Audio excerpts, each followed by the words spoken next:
Indira colony निवासी युवती की संदिग्ध परिस्थितियों में हुई मौत। पुलिस मौके पर जांच में जुटी। आपको बता दे, इंदिरा कॉलोनी निवासी युवती की संदिग्ध परिस्थितियों में मौत हो गई। मिली जानकारी के अनुसार मृतक युवती अपनी बहन के ससुराल गाजियाबाद जन्मदिन पर गई हुई थी, जहां पर बहन के ससुरालियों ने उसके साथ मारपीट की और युवती को इतना मारा गया कि उसकी मौत हो गई। तो वहीं इस घटना से मृतक के परिजनों में कोहराम मच गया है। मौके पर पहुंची पुलिस ने शव को कब्जे में लेकर पोस्टमार्टम हेतु भिजवा दिया और पूरे मामले की जांच में जुट गई है। बेरीबाग स्थित कार्यालय पर राष्ट्रीय शैक्षिक महासंघ ने 22 सूत्रीय मांगों को लेकर जिला बेसिक शिक्षा अधिकारी को सौंपा ज्ञापन। आपको बता दें, राष्ट्रीय शैक्षिक महासंघ के प्राथमिक वर्ग के आह्वान पर 3 दिवसीय कार्यक्रम के तहत तृतीय दिवस पर 22 सूत्रीय मांगों का ज्ञापन राष्ट्रीय शैक्षिक महासंघ के जिलाध्यक्ष रविंद्र पवार के नेतृत्व में जिला बेसिक शिक्षा अधिकारी को दिया गया, जिसकी मुख्य मांग पुरानी पेंशन, पदोन्नति, कैशलेस चिकित्सा सुविधा, शिक्षा मित्रों एवं अनुदेशकों की विभिन्न समस्याओं को व शिक्षकों की विभिन्न समस्याओं को सम्मिलित किया गया। इस दौरान संबंधित जानकारी दी। और किस लिए प्रदर्शन किया आपने? मेरा नाम रविंद्र पवार, जिलाध्यक्ष राष्ट्रीय शैक्षिक महासंघ। आज प्रदेश नेतृत्व के आह्वान पर 22 सूत्रीय कार्यक्रम के तृतीय चरण में इसमें DSA ऑफिस पर धरना प्रदर्शन उपवास का कार्यक्रम था, जो हमारे साथियों ने शांतिपूर्ण तरीके से किया गया। इसमें हमारी मुख्य मांग पुरानी पेंशन बहाली और अंतर्जनपदीय स्थानांतरण, अनुदेशकों के ट्रांसफ़र, शिक्षा मित्रों के ट्रांसफ़र, अनुदेशकों का जो मानदेय है उसे बढ़ाने के लिए 22 सूत्रीय कार्यक्रम है जो प्रदेश नेतृत्व के आह्वान पर किया गया। अगर मांगे नहीं आगे पूरी होती तो क्या रहेगा? अगर मांगे पूरी नहीं होती तो इसके बाद प्रदेश नेतृत्व के आह्वान पर जो भी कार्यक्रम तय किया जाएगा उसमें अधिक से अधिक संख्या में जो भी दिशा निर्देश प्रदेश का होगा उसमें जनपद सहारनपुर का शिक्षक संघ से चंदा मिलाकर सहयोग करेगा। नगर निगम स्थित कार्यालय पहुंचकर राष्ट्रीय लोकदल के पदाधिकारियों कार्यकर्ताओं ने अपनी मांगों को लेकर महापौर से की मुलाकात। दी जानकारी। आपको बता दें, राष्ट्रीय लोकदल का एक प्रतिनिधिमंडल सहारनपुर नगर निगम के महापौर से मिलकर स्मार्ट सिटी के नाम पर हो रहे कार्यों द्वारा जो जनमानस को परेशानियों का सामना करना पड़ रहा है उसके संबंध में विरोध दर्ज कराया गया। जिलाध्यक्ष राव केसर सलीम के नेतृत्व में एक प्रतिनिधिमंडल ने नगर निगम पहुंचकर महापौर डॉक्टर अजय सिंह से वार्ता की। राव केसर सलीम ने कहा कि पिछले 2 दिन पहले पुराने गंगो अड्डे पर पेयजल की मेन पाइपलाइन फटने से आज तक आधे शहर की जलापूर्ति सामान्य नहीं हो सकी एवं कल स्मार्ट सिटी योजना के खुदाई के अंतर्गत देहरादून रोड पर जेसीबी द्वारा 33,000 की विद्युत केबल काट दी गई, जिससे 10 घंटे तक आधे शहर में बिजली आपूर्ति बाधित रही, जिससे बच्चे, बूढ़े, जवान भीषण गर्मी में बिलबिला गए। राव केसर सलीम ने चेतावनी भरे लफ्ज में कहा कि स्मार्ट सिटी के अंतर्गत कार्य करने वाली कार्यदायी संस्थाओं को सख्त निर्देशित किया जाए। और आज किस लिए ज्ञापन देने आए आप? मैं राव केसर, जिलाध्यक्ष राष्ट्रीय लोकदल जनपद सहारनपुर। अभी यहाँ मेरी मुलाकात महापौर महोदय से हुई है नगर निगम सहारनपुर में। यहाँ पर पुरानी गंगो बस स्टैंड के सामने 3 दिन पहले 24 इंची का पाइप फट गया था, जिससे लगभग आधा शहर जल आपूर्ति से बाधित रहा। त्राही बची हुई है। हालांकि पूरा प्रयास कर रहे हैं, उन्होंने टैंकर भी लगाए हैं, लेकिन टैंकरों की व्यवस्था इतनी पर्याप्त नहीं हो पा रही है जिससे आप पेयजल की आपूर्ति कर पाएँ। हमने अनुरोध किया है महापौर महोदय से कि इसको यथासंभव जितनी जल्द हो सके इसको ठीक कराएं। इसके बाद एक कोइंसिडेंट ये हुआ दूसरा कि प्रांतपुर हॉस्पिटल के सामने वहाँ भी आपके स्मार्ट सिटी के नाम पर कोई खुदाई कहीं की जा रही थी किसी कार्य के लिए, और वहाँ 33,000 की केबल, जिससे आधा शहर कल बिजली से बाधित हुआ। 33,000 की केबल फाड़ दी और फाड़ने के बाद में उसको फिर वो कार्यदायी संस्था भट्टी से ढककर चली गई। इसमें जब हमने विद्युत के अधिकारियों से, विद्युत विभाग के अधिकारियों से संपर्क किया था तो उन्होंने बताया कि इस तरह करके एक मसला हो गया है और नगर निगम की जो कार्यकारिणी है, जो कार्यदायी संस्था है, उसने केबल फाड़ दी। मैं 8 घंटे में जाके वो फॉल्ट मिला है। उसको फॉल्ट करने के बाद भट्टी से ढककर चले गए, जिससे पूरा आधा शहर कल इस भीषण गर्मी में बिजली की कमी से, एक तो पानी की वैसी व्यवस्था नहीं होती, जिसके बाद हमने टुल्लू पंप है या उन्होंने समरसेबल लगवाया हुआ है, जिसमें भी वो बिजली ना होने से पानी की आपूर्ति नहीं कर पाए। बच्चे बिलबिला गए बहुत पूरी तरह। हम इसी संबंध में आज महापौर महोदय से मिले थे और उनसे हमने ये अनुरोध किया है कि जो भी कार्यदायी संस्था है उसको आप इस बात के लिए निर्देशित करें कि जो भी जनमानस से जुड़ी हुई मूलभूत समस्याओं या मूलभूत सुविधाएं यदि बाधित होती हैं तो उनके खिलाफ विधि सम्मत कार्रवाई की जाए। अंबेडकर स्टेडियम में पहुंची सहारनपुर की वुशु टीम ने जीते मेरठ में आयोजित प्रतियोगिता में स्वर्ण सहित 5 पदक। आपको बता दें 15 से 18 जून 2023 को आयोजित राज्य स्तरीय सब जूनियर एवं जूनियर वुशु प्रतियोगिता का आयोजन खेलो इंडिया सेंटर मेरठ में किया गया, जिसमें प्रदेश भर की लगभग 40 टीम के 500 से अधिक बच्चों ने प्रतिभाग किया, जिसमें सहारनपुर की टीम की ओर से खेलते हुए अक्षत पाल ने 33 किलोग्राम भार वर्ग में अपने प्रतिद्वंदियों को पछाड़ते हुए स्वर्ण पदक पर कब्जा कर लिया तथा अगस्त माह 2023 में होने वाली सब जूनियर राष्ट्रीय स्तर की प्रतियोगिता में अपना स्थान पक्का किया। 27 किलोग्राम भार वर्ग में मनकीरत कौर ने रजत पदक हासिल किया। 24 किलोग्राम भार वर्ग में जासमीन ने कांस्य पदक हासिल किया। 30 किलोग्राम भार वर्ग में श्रेया ने कांस्य पदक हासिल किया एवं 45 किलोग्राम भार वर्ग में अनोखी सैनी ने कांस्य पदक जीतकर सहारनपुर जनपद का नाम रोशन किया, जिनका सहारनपुर के अंबेडकर स्टेडियम में पहुंचने पर स्वागत एवं सम्मान किया गया। आज बच्चे कहाँ से खेल के जीत के आए हैं? ये बच्चे मेरठ में 15 से 18 जून तक आयोजित हुई राज्य स्तरीय जूनियर और सब जूनियर वुशु प्रतियोगिता में सहारनपुर की टीम ने प्रतिभाग किया था, जिसमें हमारे लगभग 15 बच्चों ने प्रतिभाग किया। उनमें से 5 पदक हमारे जनपद के हिस्से आए, जिसमें 1 स्वर्ण, 1 सिल्वर और 3 कांस्य पदक। जो स्वर्ण पदक विजेता बच्चा है अक्षत पाल, ये अगस्त में होने वाली राष्ट्रीय प्रतियोगिताओं का हिस्सा बना है और इसका चयन राष्ट्रीय प्रतियोगिता के लिए किया गया है। आपका नाम? मेरा नाम नितिन शर्मा। बच्चे जो मेडल जीत के आए उनके बारे में क्या कहना चाहिए? बच्चों ने अपने माँ बाप के साथ साथ अपने कोच साहब का और पूरे जिले का नाम रोशन किया है और निश्चित ही आगे बच्चे पूरे देश में नाम रोशन करेंगे और अपने कोच के साथ साथ अपने माँ बाप के साथ साथ पूरे देश का नाम रोशन करेंगे। आप जी, आपका नाम और आज क्या कहना चाहेंगे बच्चे? मैं अनिमेश सक्सेना अरस्तो सहारनपुर। और वुशु खेल हमारे जनपद में और मंडल में काफ़ी प्रोग्रेस कर रहा है। साथ साथ हमारे सचिव यहाँ पर बहुत एक्टिवली वर्क कर रहे हैं और गवर्नमेंट ने इसी को देखते हुए एक कोच भी यहाँ पर हमारे अपॉइंट करे हैं, जो कि अब यहाँ स्टेडियम में रेगुलर तरीके से वुशु की कोचिंग कर रहे हैं। 250 रुपये सालाना देकर यहाँ पर अब कोई भी जनरल रजिस्ट्रेशन करा के इस स्टेडियम में वुशु सीख सकता है। Thank you. नगर निगम स्थित कार्यालय में महापौर एवं नगरायुक्त ने ईद की तैयारियों पर किया उलेमाओं से विचार विमर्श। आपको बता दें ईद उल अजहा पर शहर के विभिन्न क्षेत्रों में साफ सफाई के लिए नगर निगम द्वारा 21 नलकूपों पर जनरेटरों की व्यवस्था रहेगी।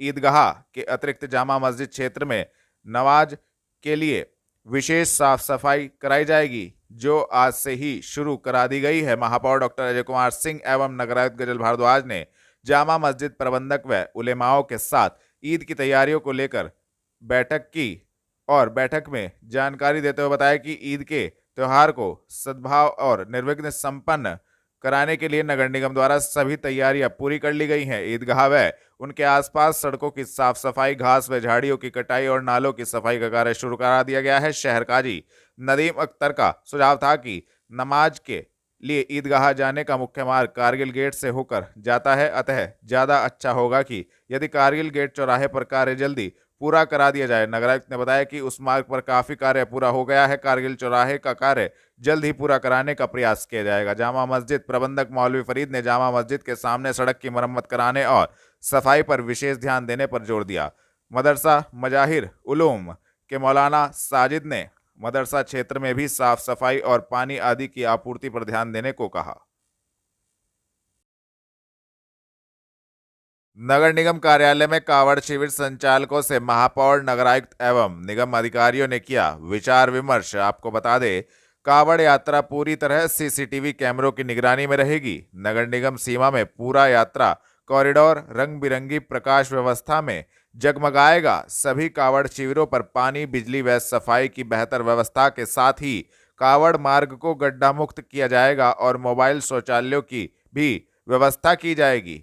महापौर डॉक्टर अजय कुमार सिंह एवं नगरायुक्त गजल भारद्वाज ने कावड़ शिविर संचालकों के साथ कावड़ को निर्विघ्न संपन्न कराने के लिए विचार विमर्श करते हुए निगम की तैयारियों से अवगत कराया। महापौर एवं नगरायुक्त ने कावड़ शिविर संचालकों से पूरे कावड़ मेले को जीरो वेस्ट बनाने का आह्वान करते हुए कहा कि प्लास्टिक के स्थान पर स्टील के बर्तन या कागज एवं पत्ते के दोनों आदि का प्रयोग करें। उन्होंने शिविर संचालकों को कपड़े के थैले एवं अन्य सामान के लिए कपड़ों के थैलों का प्रयोग करने को कहा। उन्होंने शिविर संचालकों से कहा कि शिव भक्तों के स्वागत के लिए तरणोद्वार भी बनाए जाएंगे। निगम का प्रयास रहेगा कि इस बार की व्यवस्था गत वर्षों से भी बेहतर हो। नगरायुक्त गजल भारद्वाज ने बताया कि कावड़ रूट पर बड़ी नहर से कुमारहेड़ा तक लगाई गई सभी 1788 लाइटें चालू हैं।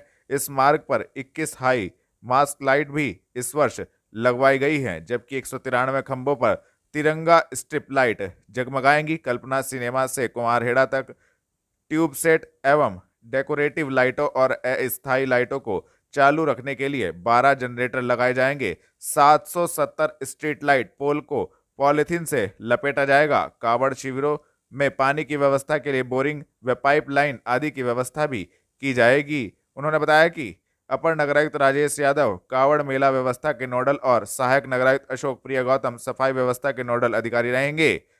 प्रत्येक शिविर पर मैप लगाए जाएंगे जिन पर कंट्रोल रूम का टोल फ्री नंबर तथा शौचालय, पानी टैंकर आदि के संबंध में विवरण रहेगा। 26 जून को मनाई जाएगी रथ यात्रा। इस्कॉन मंदिर रथ यात्रा समिति के अध्यक्ष भारत करणवाल, इस्कॉन मंदिर सहारनपुर के प्रबंधक सुंदरानंद दास, सहयोगी भक्तगण साधु स्वरूप दास, भक्त संदीप प्रभु द्वारा प्रेस कॉन्फ्रेंस आयोजित की गई। प्रेस कॉन्फ्रेंस के दौरान सुंदर कीर्तन का आयोजन हुआ और सुंदरानंद दास ने बताया कि रथ यात्रा महोत्सव भगवान जगन्नाथ की कृपा को प्राप्त करने का एक अच्छा अवसर प्रदान करता है। रथ यात्रा का महोत्सव ब्रह्मांड पुराण में इस प्रकार वर्णित है कि जो कोई भगवान के रथ यात्रा उत्सव को देखता है तथा भगवान के स्वागत पर खड़ा होकर उनका स्वागत करता है, वह अपने सभी पापों को नष्ट कर सकता है।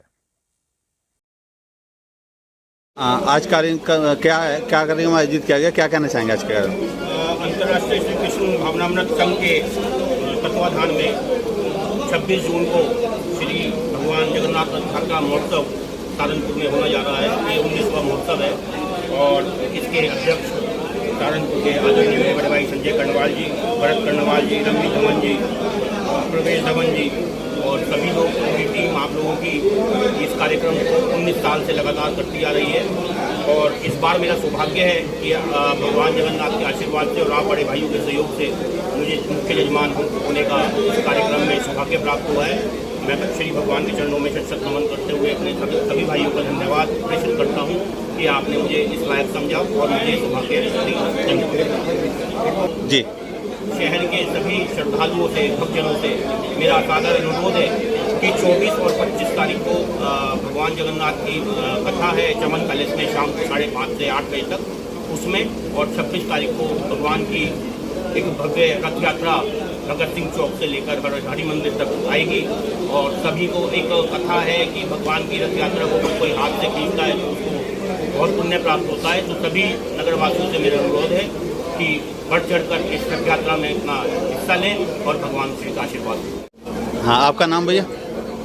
आपका नाम? मैं भारत करणवाल, संयोजक व चेयरमैन श्री जगन्नाथ रथ यात्रा समिति का हूँ। और इस वर्ष आप जैसा कि जानते हैं इस 26 जून को एक भव्य रथ यात्रा हर बार की तरह 19वीं हमारी जगन्नाथ रथ यात्रा निकलने जा रही है, जिसके लिए मैं सभी नगरवासियों से निवेदन करता हूं कि वो ज़्यादा से ज़्यादा संख्या में रथ का रास्ता खींचें और धर्म लाभ उठाएं, क्योंकि जगन्नाथ भगवान जी साल में एक बार यहाँ पर आते हैं अपने सभी भक्तों का हालचाल पूछने, अभी अपने सभी व्यापारियों का हालचाल पूछने। सभी व्यापारी भाइयों से निवेदन है कि भक्तों के लिए प्रसाद की अपने अपने संस्थान पर व्यवस्था करें, उन्हें बहुत पुण्य लाभ होगा। धन्यवाद। बहुत बढ़िया। हरे कृष्ण कृष्ण कृष्ण हरे हरे, हरे राम राम राम हरे हरे। इस महामंत्र के साथ इस वर्ष की ये यात्रा का हम शुभारंभ कर रहे हैं। मेरा यहाँ की जनता जनार्दन से प्रार्थना है 24 तारीख को और 25 तारीख को बहुत भव्य कथा का आयोजन चमन पैलेस में किया जा रहा है, जिसमें आप सभी बढ़ चढ़ कर हिस्सा लें और भगवान के लिए 56 भोग का प्रसाद अपने घर से अवश्य बना कर लाए। तत्पश्चात कथा के पश्चात आपके लिए भगवान जी ने प्रसाद की व्यवस्था की हुई है, भोजन प्रसाद की व्यवस्था आप वो भी करें। उसके बाद 26 तारीख को दोपहर को 12:30 बजे भगवान जी अग्रवाल धर्मशाला में आएंगे। वहाँ पर कीर्तन होगा, वहाँ पे भोग लगेगा, वहाँ भी 56 भोग लगेगा। उसके बाद कीर्तन के साथ साथ वहाँ प्रसाद चलेगा, वहाँ जो भी भक्तजन होंगे वो प्रसाद ग्रहण करेंगे। उसके बाद भगवान जी रथ पर आएंगे।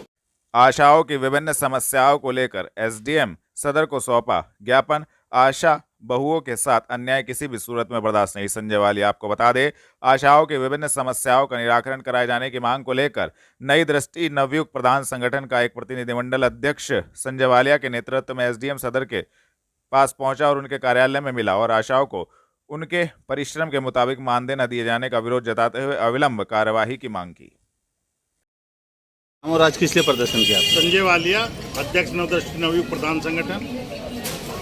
आज नहीं, हम तो लगातार पिछले 20 दिन से इस आंदोलन पे हैं। जो हमारी आशाएं हैं, जो कोरोना काल में स्वास्थ्य सेवा में नंबर 1 आने का काम हुआ, लोगों को जीवन दान देने का काम किया, जब उनका मानदेय 8,000 या 8,500 बनने का काम होता है। एक पोर्टल है